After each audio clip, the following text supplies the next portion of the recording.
ضمن ارائه پیام نوبتی خش اساسگزار صلح و وحدت ملی پیشوای ملت پرزیدنت جمهوری تاجیکستان محترم امامعلی رحمان با مجلس عالی جمهوری تاجیکستان اوید با بنیاد و از نوسازی تالار و میدانچه‌های ورزشی بر راهبران ولایت‌ها و شهر و ناحیه‌های جمهوری سپارش دادند که در مرکز ولایت‌ها شهر و ناحیه‌ها علل خصوص شهرک و جماعت‌ها محله‌های اهالینشین و دهات دوردست مملکت یکجا با صاحبکاران و تاجران و دیگر شخصان سخاوتپیشه بنیاد مرکزهای استراحت و فراغت میدان و تالارهای ورزشی و دیگر کارهای آبادانی را دستجمعانه ادامه دهند. در جماعت دهات گلستان نویای فرخور بیش از 14000 اهالی زندگانی میکند که هنوز زمان سابق اتحاد شوروی در مرکز جماعت یک کمپلکس ورزشی عبارت از میدان فوتبال، توپ دستی، بسکتبال و والیبال و دیگر نمود ورزش فعالیت نموده. امروزه در این مکان صدها نفر نورسان و جوانان و ساکنان جماعت مذکور با ورزش و سالمگردانی مشغول بودند. متاسفانه برای این نورسان و جوانان و ساکنان جماعت سال 2017 با قرار رئیس نویه در حدود میدان ورزشی ساختمان لیسه کسبی تکنیکی نویه فرخور آغاز گردید که جوانان و نورسان و ساکنان جماعت یکباره از میدانهای ورزشی محروم گردیدند. حالا آنکه جماعت مذکور از مرکز نویه 8 کیلومتر دور بوده، در این ناحیه موضعهای موافق با بنیاد چنین یک آموزشگاه خیلی زیادند.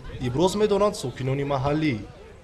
بسیاری شرایط‌ها داشته ایده طرف جای لباسی واسکنی بود که نوازی در این پشتی بچه‌ها در جوش معلومه نه کم استار داشتن نگاه کنن که همین بیتوناش موندگی پویاش موندگی دیگه باشد مثلا چاپا کردن مثلا چی نکنن ای پاراش هم موندگی بود مثلا دو جای لباسی واسکنی بود خیلی بود پشتش مثلا جای والیبال داشتن بچه‌ها جای بسکتبال بود گیر یعنی استادیوم پوگیزا هم انا اسفال گرفتگی بود که مثلا تری اگون میدانی تری بکورای تری چی نبوده؟ ما با رئیس نویه هم مراجعت کردیم، با جماعت هم مراجعت کردیم.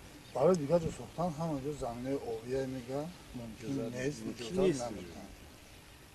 ما نمیدونیم که سبب در چیه که ما کلی ما این آدم را گناهگار کردن نمیخوریم. ما سبب در چیه که چی باید در همه قدر جماعت کلان جو نیفتن یا که در رایان کلان جو نیفتن اومده مخصوص همین استادیوم ما را جزیر کردن.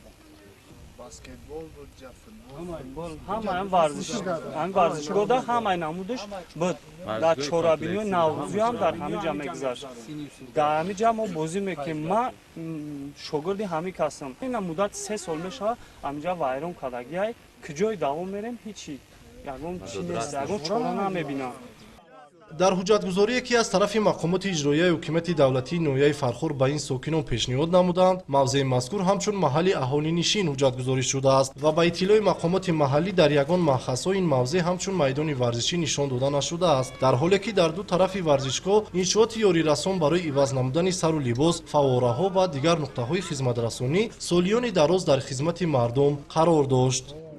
ای جوانان پسیدن اولش که ما این میدان هم میگیریم هم خیلی میکنیم که 50 ساله مثلا این میدان دا مثلا بازی میکنن اگر بکورا میشید ایده طرف جای لباسی واسکنیش نمیکرد گیرچه بیتون نمیریختن تورنیک نمیچسبوندن همش بود جای بسکتبال بس والیبال گامبال همه هم شرایطو را داشتم استادیوم در همه گیده طرف پشتی دو براته دار همه شرایطوش قطعی بود خیلی بدکمن میمونه همین کامرا گرفتن مثال دا هیچ کنو پرسیده گرفتن همین خیلی جزیرش کردن نه وقتی چپا کردن در وابسته با حجتگزاریش چی گفتن اینجا گفتن که زمین بکورای در زمین جماعت های مثال حجت ندارن مثال همین زمین گرفتن هم خیلی گرفتن اینجا دا مکتب میشه لیسه میشه گفت گرفتن طول 3 سال میشه بچه‌ها به استادیوم به یگان جای بازی هست گشته سه اینجا قشلاق میرون ماشین دستورش قشلاق میرون این خیلی به میدان موندگی هم بچه‌ها. قسمتی از جوانان ابراز می‌دارند که طی 2 سال می‌شود که با سبب نبودن ورزشگاه یا میدان فوتبال آنها در میدانچه‌های فوتبال خرد نویای واسه و همدانی به طور پولکی رفته بازی می‌کنند.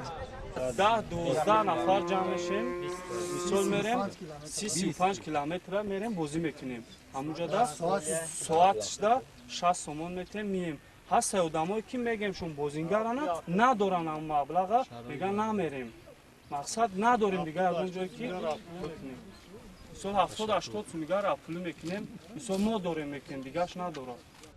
ساکنان جماعت مذکور ابراز می‌دارند که هنوز هم امکانیت‌های برقرار نمودن میدان ورزشی موجود است و آنها هرگز با ساختن لیسه کسبی تکنیکی مانع نمی‌شوند، فقط خواهش دارند که این انشاءات در موضع‌های دیگر بنیاد یافته خود آنها میدان ورزشی را دوباره برقرار می‌کنند. мо барои литсеи касби техникӣ сохтан дари деҳа мисол зиддиятӣ надорем. Мо пешгирии уро ҳам надорем ки мисол дамираи уро мо бигирем. И як пешравии қишлоқи мо аст, пешравии деҳаи мо аст. Мисол ки чандин одамо мисол дар ҷа кор меёванд, мисол соҳиби як нона нун мешаванд. Мо барои ира дамираша гирифтан мисол ягон майда мисол зиддиятӣ надорем. Фақат мо амира мехоҳем ки мисол амира ҷаноб ёлӣ гуфтагӣ нест ки мисол як чизи обода биканен ҷазир кинен дар ҷои ҳамун имена кинен.